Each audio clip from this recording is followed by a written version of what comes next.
Muitos consideram o draft da NBA de 2003 o mais talentoso de todos os tempos. 4 das 5 primeiras escolhas se tornaram membros do Hall da Fama, enquanto o único que ficou de fora virou um bust histórico. Mas com 9 All-Stars, aquele que muitos consideram o maior jogador da história, um dos melhores arremessadores de todos os tempos, e um recorde de 27 jogadores que atuaram por 10 anos ou mais na NBA, a classe de 2003 foi uma das mais profundas que a liga já viu. De lendas a All-Stars e jogadores de rotação extremamente sólidos, que juntos conquistaram 27 títulos da NBA, a classe de 2003 tinha de tudo. Essa é a retrospectiva do lendário draft da NBA de 2003, uma classe que entrou para a história e também teve provavelmente os piores estilos e roupas de draft de todos os tempos. Galerinha, antes de começar o vídeo, deixa eu falar um negócio pra vocês. Vocês sabiam que mais de 80% das pessoas que assistem os vídeos aqui do canal não são inscritas? Então me ajuda a mudar essa realidade aí, pô. Se você não for inscrito, se inscreve no canal, ativa o sininho, deixa o like no vídeo. E vamos tentar bater a meta de 100 mil inscritos no canal Camisa 30 até o final do ano. Será que a gente consegue? Conto com sua ajuda. E agora, sem mais enrolação, vamos pro vídeo. Antes da loteria do draft 2003 acontecer, já existia uma expectativa fora do comum em torno daquela nova geração de jogadores. Não era apenas pelo talento absurdo presente no draft, mas também porque a NBA estava em um momento delicado, precisando urgentemente de novas estrelas. Depois da aposentadoria definitiva de Michael Jordan em abril de 2003, a liga ficou carente de jovens jogadores realmente midiáticos, e isso começou a afetar até financeiramente a NBA. Times liderados por estrelas como Tracy McGrady, Vince Carter e Allen Iverson viviam fases ruins. E além do Los Angeles Lakers, que tinha Kobe Bryant e Shaquille O'Neal, a liga praticamente não possuía franquias capazes de atrair a atenção nacional. As finais de NBA de 2003 entre San Antonio Spurs e New Jersey Nets tiveram a pior audiência da história, com cerca de 50% menos espectadores em comparação às finais de 98. Existia uma enorme esperança de que uma nova geração pudesse mudar completamente o rumo da liga, e a classe de 2003 parecia ter vários nomes capazes de fazer isso acontecer. O jogador mais talentoso daquele draft era conhecido como The Chosen One. LeBron James já era tratado como talvez o melhor jogador de ensino médio de todos os tempos e o prospecto mais hypado da história.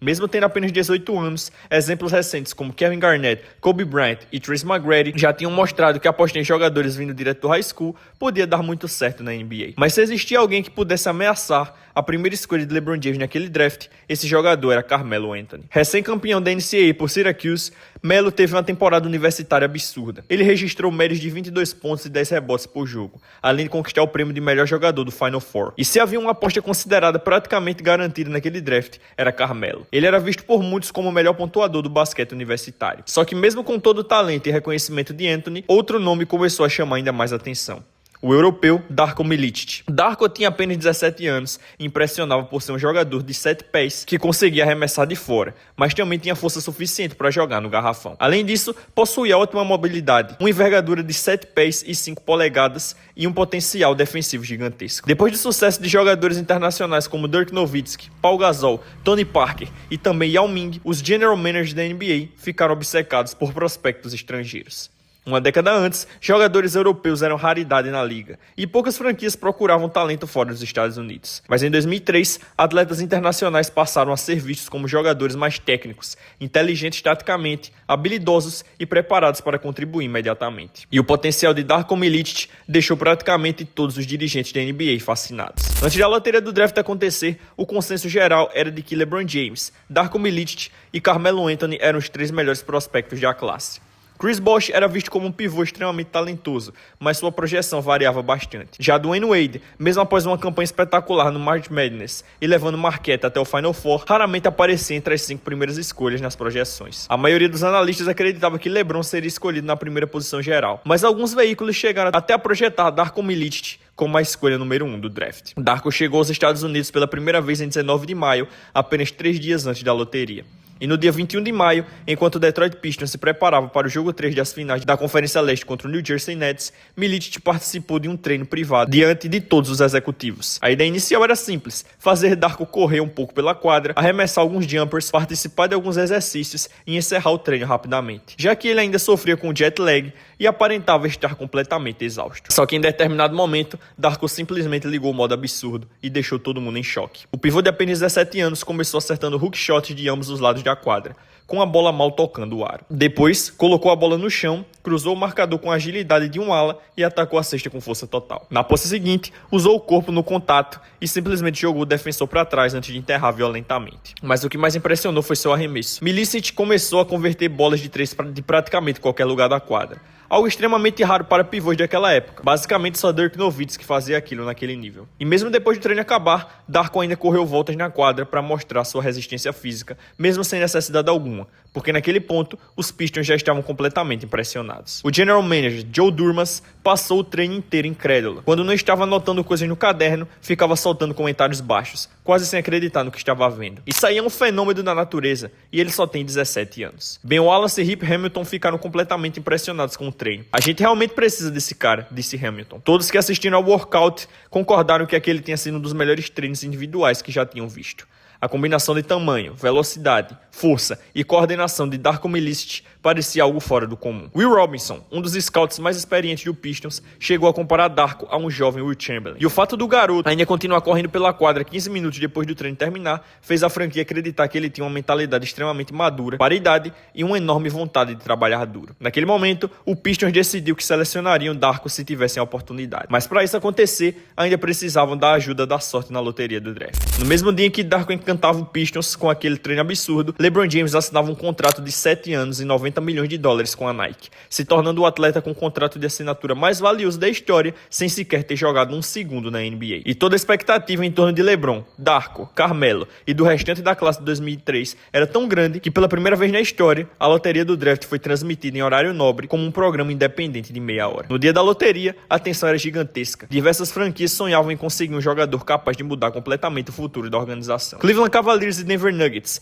ambos com campanha de 17 vitórias e 65 derrotas, tinham as maiores chances de conseguir a primeira escolha. Só que o time que vivia a situação mais delicada naquela noite era o Memphis Grizzlies.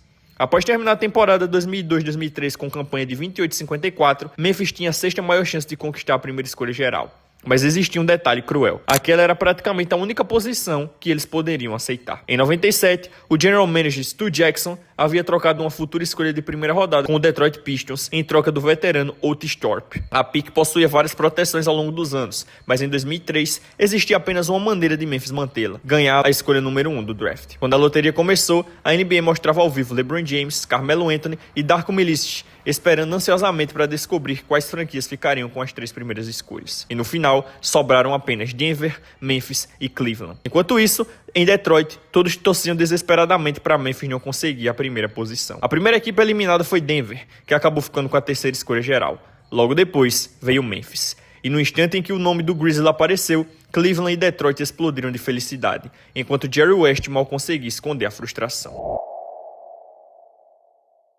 Enquanto isso, em Akron, Ohio, LeBron comemorava intensamente, porque sabia que jogaria a apenas 40 milhas de sua cidade natal. Quando abriram um envelope escrito Memphis, eu nem lembro deles abrindo de Cleveland. Todo mundo começou a gritar, pular em cima de mim. Dali em diante, aquela noite virou um borrão, relembrou LeBron James. Um mês depois da loteria, em 26 de junho, o draft de 2003 finalmente começou. E como praticamente todo mundo já esperava, o Cleveland Cavaliers selecionou seu herói local, LeBron James, que apareceu usando um terno branco absurdamente gigante. Enquanto o Detroit Pistons estava no relógio com a segunda escolha, o Denver Nuggets ainda tentava desesperadamente subir no draft para conseguir selecionar Darko Milicic. Assim como Detroit, o general manager Kik Van Der Weg ficou impressionado com o potencial do sérvio e queria muito escolhê-lo. Mas os Pistons não estavam tão interessados em Carmelo Anthony. A franquia já tinha Tayshaun Prince na posição e sentia que precisava muito mais de um pivô. Então, com a segunda escolha geral, Detroit selecionou Darko Milicic. Uma carreira que acabou sendo o completo oposto de todo o hype criado naquele workout lendário antes do draft. Com LeBron e Darko fora do board, Denver não surpreendeu ninguém ao escolher Carmelo Anthony na terceira posição. Melo ficou decepcionado porque um dos executivos do Pistons havia garantido para ele que Detroit selecionaria. E até hoje, esse segue sendo um dos maiores IC da carreira de Carmelo. Afinal, caso tivesse ido para aquele Pistons extremamente forte, provavelmente teria conquistado pelo menos um título logo no início da carreira. Mas depois das 3 escolhas consideradas óbvias, começou o verdadeiro mistério do draft. Quem seria o próximo nome selecionado?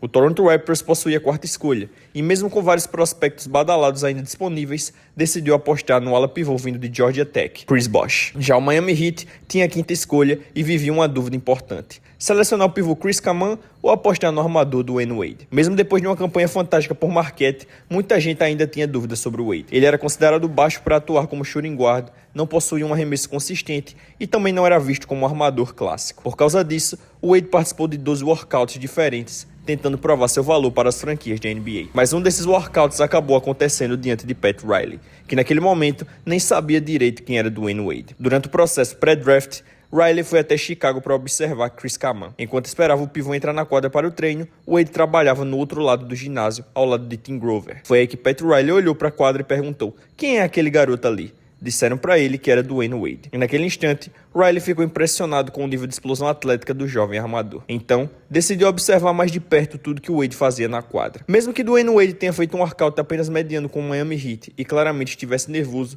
Pat Riley não conseguia tirar aquele talento da cabeça. No dia do draft, Riley ligou para Tim Grover, treinador que também trabalhava com Michael Jordan e Kobe Bryant, para perguntar sobre Dwyane Wade. Com a sexta escolha do draft, o Los Angeles Clippers selecionou Chris Kaman, que mais tarde se tornaria o pivô da franquia por vários anos e também um All-Star. O Chicago Bulls, frustrado por não conseguir draftar Dwyane Wade, escolheu Kirk Hinch na sétima posição. E apesar de nunca ter sido uma superestrela, Hinrich virou um dos armadores defensivos mais raçudos da liga. Na sequência, o Milwaukee Bucks selecionou TJ Ford na oitava escolha. Um armador sólido, mas que nunca conseguiu alcançar um nível realmente estrelado na NBA. Já o New York Knicks fez uma escolha desastrosa ao selecionar o pivô Mike Sweetney na nona posição. Sua passagem pela liga foi extremamente curta, ficando fora da NBA apenas 4 anos depois. No restante da loteria, o Seattle Supersonics acertou bastante ao escolher Nick Collinson na 12ª posição. Mesmo sem números impressionantes, Collinson se transformou em um dos jogadores mais simbólicos da história da franquia, passando toda sua carreira de 14 anos no time. O draft de 2003 produziu várias estrelas americanas, mas acabou não se tornando exatamente a revolução internacional que muitos executivos imaginavam na época,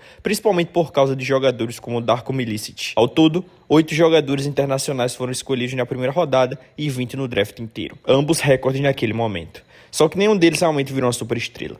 Os casos de maior sucesso acabaram sendo Boris Diaw, Carlos Delfino, Leandrinho Barbosa e Zaza Pachulia. Diaw conquistou o prêmio de Most Improved Player, enquanto Leandrinho venceu o Sixth Man of the Year. E toda essa obsessão dos dirigentes por prospectos internacionais acabou fazendo alguns jogadores talentosos caírem bastante no draft. Entre eles estavam futuros All-Stars como David West, Josh Howard e Mo Williams. Williams, inclusive, foi selecionado apenas na 47ª escolha geral, mas ele nem foi a escolha mais baixa daquele draft a virar All-Star. Esse mérito pertence a Kyle Korver, um especialista em arremessos de 3 pontos vindo de Creighton, que foi escolhido apenas na 51ª posição pelo New Jersey Nets. É fácil entender por que Kyle Korver caiu tanto no draft. Naquela época, arremesso de 3 ainda não era tratado como uma habilidade premium na NBA. A maioria dos general managers acreditava que a falta de explosão atlética iria limitar completamente o futuro dele na liga. Mesmo depois de draftar Korver, o New Jersey Nets praticamente não dava importância para ele.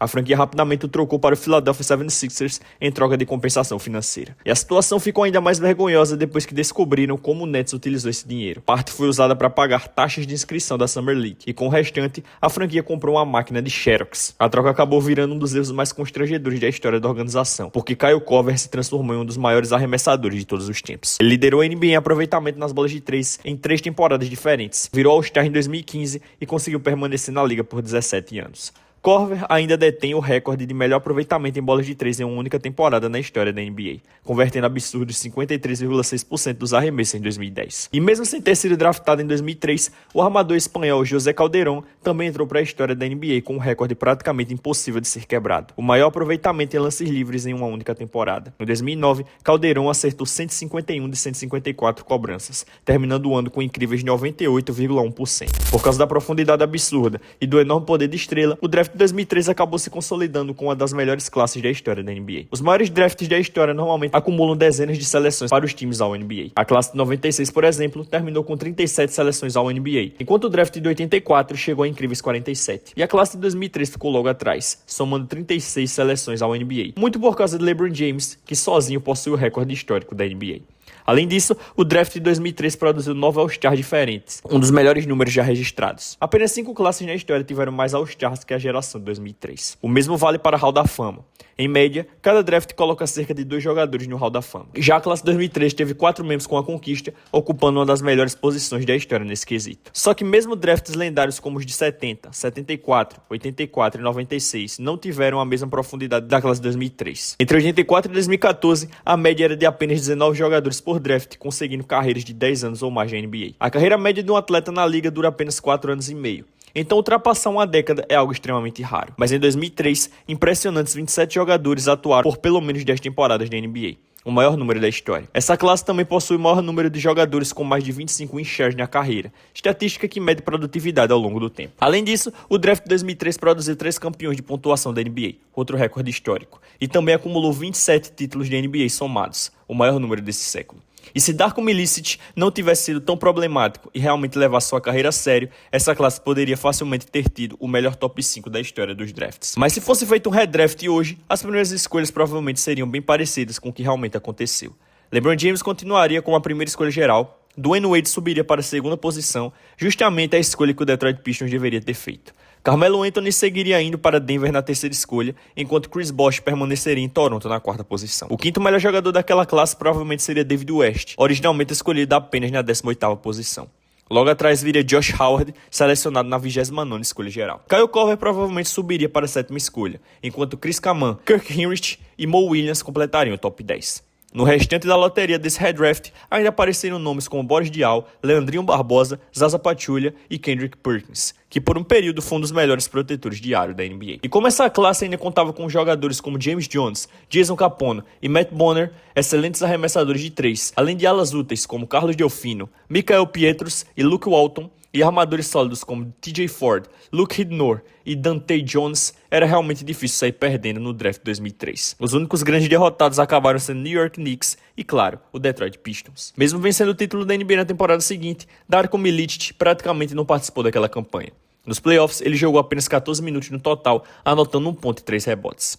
Ainda assim, mesmo com Darko se tornando um dos maiores busts da história, a classe de 2003 segue sendo uma das mais bem-sucedidas de todos os tempos e eternamente será lembrada como um dos drafts mais lendários da NBA.